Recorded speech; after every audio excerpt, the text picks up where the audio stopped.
The My Paper Executive Look 2010 is back to look for the sexiest, sassiest, most suave executive in Singapore.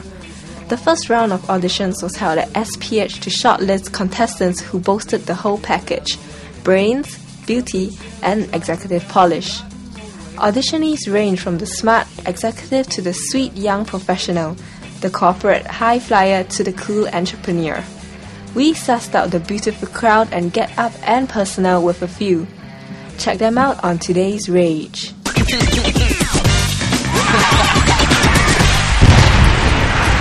I'm Geraldine and I'm the assistant editor for Dental Asia. Before landing her present job as an assistant magazine editor, Geraldine was also a model and a part-time actress. This confident looker had even graced the cover of FHM. The contest hopeful recalled that eventful day when she had to look sexy with a scaly python coiled around her, and also share some fashion tips which just might bring her to the top. So you mentioned that you appeared on the FHM cover before, right? Can you tell us more about that? Wow, that was very long ago, June 2006 actually. That was with a python around my neck. In fact, it was all over my body. It coiled itself all around my legs.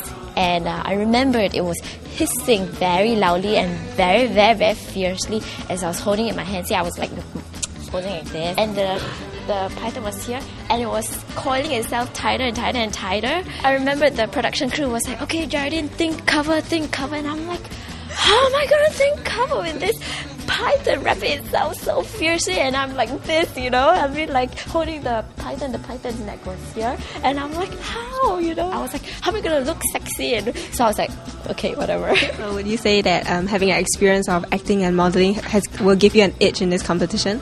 I wouldn't say that. Actually, I knew that people would ask me about this, but I wouldn't say that I would use it as an edge to win this contest. What I would use as an edge to win this contest is the idea, the belief, and the conviction in hopes and dreams, the vision of having a career, no matter what trade you are, what industry you are. But it's about how you encompass this vision and how you allow yourself to be this person. Would you say that modeling has helped you in your dress sense as an executive? Actually, I think Singapore women has very, very good dress sense because I'm in the creative industry. So that's why my dressing may be, slightly more casually formal, I would say. But whether or not modeling has helped me, I would say neutral.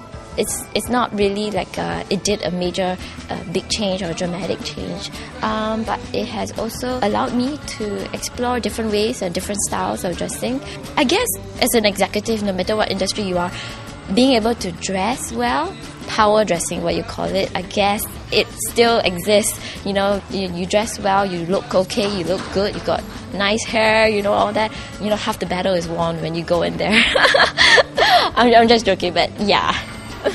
Because looking at you, you are quite uniquely dressed today, a lot more different than other contestants. Yeah, what would you say a good executive should dress like? What would I say a good executive dress like? Like a normal business executive. I mean, of course, if you're in those black tie events, of course, needless to say, you got to dress in your tie and business jacket and whatnot. I believe comfortability and practicality rules. Dress whatever you feel comfortable in, as long as it's not shorts and as long as it's not boots to the boardroom meeting. Of course, scarves and shawls, I mean, all those play a trick, those are very, very nice.